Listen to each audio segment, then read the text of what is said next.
ఇప్పుడు నువ్వు నాతో వచ్చేస్తే నిన్నెలా చూసుకోవాలో కూడా నాకు తెలియదు. నువ్వు నా పక్కన ఉంటే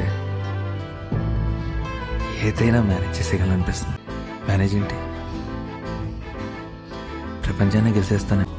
ప్రాణం మల్లాడిపోదా అమ్మాడి, అందం కట్టేసుకుంటే అమ్మాడి, ఇంకా కల్లోనే ఉన్నా అమ్మాడి, ఈ మాటే అంటూ ఉంటూ